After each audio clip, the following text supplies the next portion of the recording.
Terima kasih Anda kembali bersama kami di Beranda dan kami juga mengundang partisipasi Anda di telepon 021515551. Salah satu kita bicara mengenai mutilasi Ben Hill sakit jiwa. Tadi sudah dijelaskan oleh Dr. Danadi mengenai sebenarnya apa sih definisi dari gangguan kejiwaan tersebut. Dan dokter sendiri juga sempat datang ke rumah pelaku ya. Betul, untuk saya melihat. kemarin mendatangi ke rumah di Mahalona. Dan kemudian apa yang bisa ditemui di sana? Sempat wawancara dengan tetangga? Saya kebetulan karena tidak boleh masuk, saya kebetulan ketemu tetangganya di sebelah rumahnya yang menyatakan bahwa penderita ini sudah belasan tahun sakit. Sudah belasan tahun. Sakitnya apa sebenarnya? Jadi yang terlihat itu bahwa karena kebetulan bersebelah tembok, itu boleh dikatakan setiap hari pasti ngomel-ngomel, marah-marah, dan boleh dikatakan tidak pernah tidur barangkali. Dan kalau diajak malam-malam itu pasti juga masih teriak, ngomel. Dan pembicaraannya kalau diajak ngomong juga tidak nyambung, dan sering melempari tetangga dengan batu atau merusak tanaman tetangganya. Pernah juga berkeliling kampung hanya pakai celana dalam, dan kadang-kadang yang menakutkan itu keliling kampung bawa golok, itu yang kadang menakutkan. Kadang-kadang sama anak-anak kecil marah, dipukul tanpa alasan yang jelas. Tapi juga ada kalanya bahwa bisa datang ke kondangan, bisa juga ngantar ibunya. Tapi katanya itu hanya dalam durasi yang pendek. Tapi bahwa dalam belasan tahun memang lebih sering perilaku yang aneh, gitu ya? di luar normal barangkali seperti itu. Iya. Tapi ibunya sendiri mungkin juga bagaimana perilaku ibunya? Saya sebetulnya sempat bertanya bahwa apakah ada kepedulian dari RT RW. Rupanya pernah didatengin ibunya itu diundang oleh Pak RT dan mengingatkan bahwa anakmu ini sudah meresahkan masyarakat. Tapi ibunya mengatakan bahwa anak saya kan nggak apa-apa, anak saya tidak mengalami gangguan jiwa, tidak perlu suatu tindakan yang perlu tindakan medis. Sehingga kelihatannya tidak berhasil mengedukasi ibunya untuk membawa ke institusi atau ke profesional. Dan malah akibatnya si S ini sebulan malah jadi marah terus, merusak, ngelempar-ngelempar. Jadi begitu ya? Jadi Pak RT-nya malah jadi agak jerah. Oke, baik. Nah, mungkin dari sisi psikolog forensik melihat mengenai kasus ini bagaimana mutilasi Ben Hill ini, Mas Reza? Ada beberapa kemungkinan. Pertama, yang bersangkutan sesungguhnya memang sakit atau punya gangguan kejiwaan tertentu seperti dokter tadi ceritakan. Tetapi satu garis bawah yang saya berikan adalah kita tidak sedang bicara tentang S sebagai orang yang sakit, titik.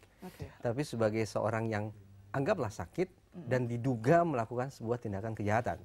Berarti ranahnya tidak semata-mata klinis, tapi ranahnya juga menyangkut masalah hukum, kriminalitas. Oleh karena itu saya pribadi cenderung untuk memilih sangat berhati-hati memberikan sebutan, julukan, atau diagnosis apapun.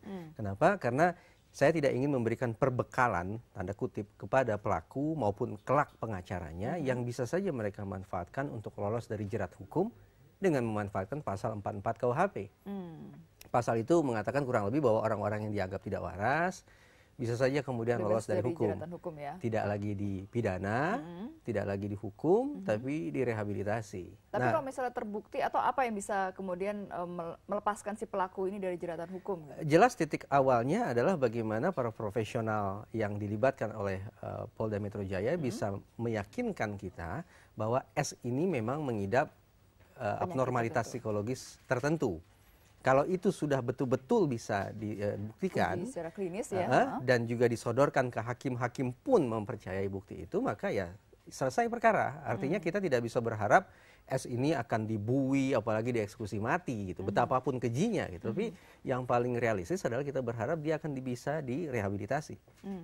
Andaikan proses rehabilitasi berlangsung positif, maka siap-siap saja suatu saat dia akan diintegrasikan kembali ke masyarakat, dikembalikan ke masyarakat. Tapi apakah memang bisa sembuh kalau kita bicara mengenai? Nah, dokter saya yakin jauh lebih kompeten. Bisa. Bisa ya? Bisa sembuh ya. Tapi tergantung tingkatannya juga saya pikir. Ya. Kalau sudah terminal, sudah sampai titik puncak, mungkin kata sembuh yang paling realistis manifestasinya adalah tidak lagi menampilkan perilaku bahaya, baik terhadap diri dia sendiri maupun terhadap orang-orang di sekitarnya. Itu yang barangkali paling realistis. Tapi memang tindakan artinya dia sampai, kita memang belum tahu apakah dia memang ibunya meninggal atau dibunuh sama Betul. dia begitu kan. Tapi tindakan memutilasi sendiri kan di luar normal Iya, sebenarnya iya, kalau kita di bicara. luar kelaziman itu. Di luar kelaziman Iya. ya. Oke, saya sapa dulu penelponnya. Halo, selamat malam.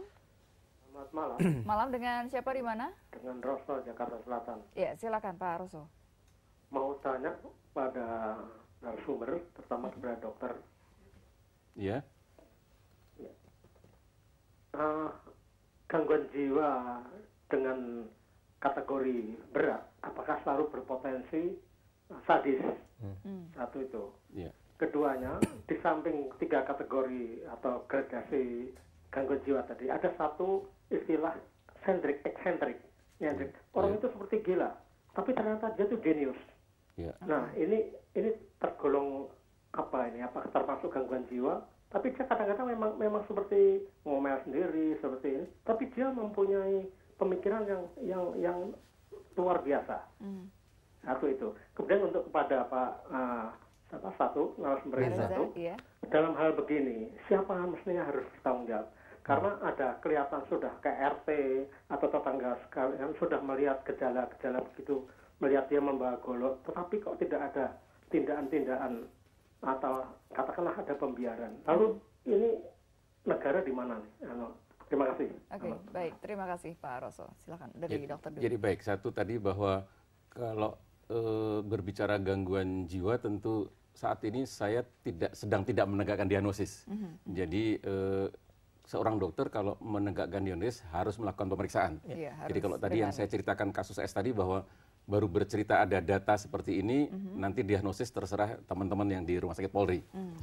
Kalau tadi bertanya bahwa apakah seseorang dengan gangguan jiwa berat itu berpotensi untuk mencederai diri sendiri atau orang lain, berpotensi mungkin iya, tapi tidak selalu.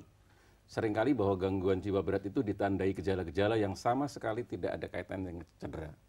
Oke. Bisa saja, jadi misalnya apakah ada halusinasi, ada ilusi yang sama sekali tidak akan membuat orang cedera. Tapi tidak selalu violent gitu kan ya. Ya, tidak selalu violence, Tidak betul. selalu violent.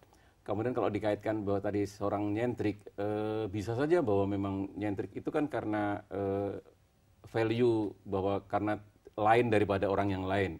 Tapi kalau kita berbicara suatu gangguan yang jiwa berat itu kognitif, isi pikirnya bagaimana? Isi pikirnya itu tidak rasional, kemudian ada hal-hal yang mencampur adukan antara imajiner sama Yang rasional. nyata, Itu yang kita menganggap bahwa gangguan jiwa berat itu letaknya di situ. Jadi kalau tadi Anda perilaku eksentrik, tentu harus dievaluasi lebih lanjut perilaku yang lainnya.